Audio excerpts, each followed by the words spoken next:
लिए भी मुझे नेहा ने ही तैयार किया है दीदी। हाँ, मुझे नेहा के बारे में सोनिया ने बताया है।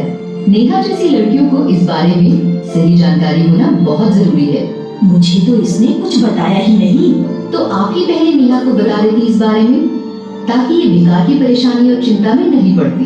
तो क्या मुझे पहले बता देना चाहिए था? हाँ मधु बहन, लड़की जब किशोरावस्था में आती है तो माँ या फिर बड़ी बहन का फर्ज होता है कि वो उसे माहवारी के बारे में बताए, उसे मानसिक रूप से इसके लिए तैयार करे, ताकि वो इसे सामान्य रूप से स्वीकार करे और किसी उलझन या तनाव में ना पड़े। आपने ठीक कहा दीदी, लेकिन अब तो आप ही बता दीजिए इसे सच्ची बात। देखो नेहा, मेरी बात ध्यान से सुनो और समझो। कोई भी लड़की जब किशोरावस्था में आती है तो उसके शरीर में कुछ बदलाव आने लगते हैं, जैसे वजन बढ़ता है, लंबाई बढ़ती है, आवाज में बदलाव आता है, शरीर के गुप्त अंगों में बाल आने लगते हैं और सीने यानी ब्रेस्ट का विकास होता है। लेकिन ये सब बदलाव बाहरी होते हैं जो देखे जा सकते हैं। इनके अलावा शरीर में कुछ अंदरूनी बदलाव भी होते हैं जिन्हें समझना बहुत जरूरी है। ये अंदरूनी बदलाव कौन से होते हैं दीदी?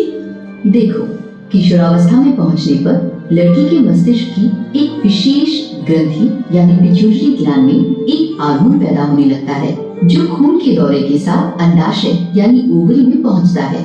ये अंडाशय यानी ओवरी गर्भाशय नली यानी फैलोपियन ट्यूब द्वारा बच्चेदानी यानी यूट्रस और आगे योनि मार्ग यानी वजाइना से जुड़े होते हैं। अंडाशय यानी ओवरी में अनेकों अंडे होते हैं जो बहुत ही बारीक होते हैं। इसके अलावा अंडाशय से एक विशेष तरल पदार्थ बच्चेदानी तक पहुंचता है और उसे मजबूती देता है। हर महीने अंडाशय से कुछ अंडे विकसित होकर बच्चेदानी तक पहुंचते हैं। आमतौर पर ये माहवारी चक्र यानी मेंस्ट्रुएशन साइकिल के मध्य समय में होता है। अगर इनमें से किसी अंडे का पुरुष शुक्राणु यानी स्पर्म से मेल हो जाए तो वो भ्रूण यानी फीटस के रूप में पलने लगता है, और अगर ऐसा ना हो तो ये अंडे और बच्चेदानी को मजबूती देने वाला तरल पदार्थ योनि मार्ग यानी वजाइना के रास्ते बाहर जाते हैं और यही माहवारी होती है। तो हमने जाना 3 अंदरूनी बदलाव की वजह से माहवारी होती है जो 3 से 7 दिन तक रहती है।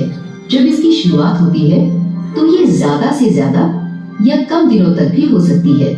हाँ जी, ये तो सब लड़कियों में होता है। हाँ मधु बहन, होता तो सब में है, लेकिन इसकी शुरुआत एक ही समय पर नहीं होती।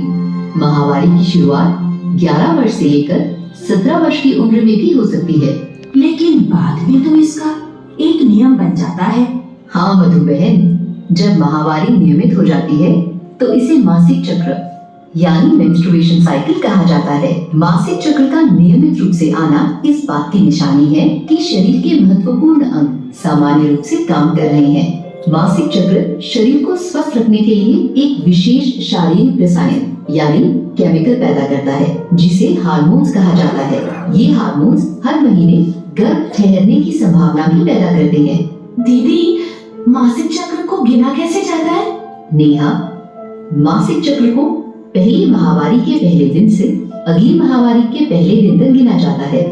आमतौर पर माहवारी चक्र 28 दिनों का होता है, लेकिन बालिग अवस्था में 21 से 35 दिन और किशोरावस्था में 26 से 32 दिन भी हो सकता है। तो इसका मतलब हुआ दीदी कि माहवारी शुरू होने की तारीख बदल भी सकती है? नेहा, जैसे मैंने कहा कि आमतौर पर एक माहवारी समाप्त होने के 28 दिनों के बाद अगली माहवारी होती है, लेकिन शुरुआत में ये जल्दी या देर से भी हो सकती है। इससे घबराना नहीं चाहिए, ये बाद में नियमित हो जाती है। इसके लिए अच्छा होगा कि हर लड़की अपनी माहवारी का एक कैलेंडर रखे ताकि माहवारी के समय और इसके दिनों का ख्याल रखा जा सके। ऐसा करने से यदि मासिक चक्र में कोई असामान्य बदलाव आता है तो हम डॉक्टर से जांच करा सकते हैं। तो हमने जाना कि माहवारी तुम्हारे स्वस्थ विकास की निशानी है। ये एक सामान्य बात है और इससे ना तो घबराने की जरूरत है और ना शर्मसार होने की। दीदी, माहवारी आने का ये मतलब भी तो होता है कि लड़की अब माँ बन सकती है। हाँ, लेकिन इसका ये मतलब नहीं है कि माहवारी शुरू होते ही लड़की की शादी कर दी जाए।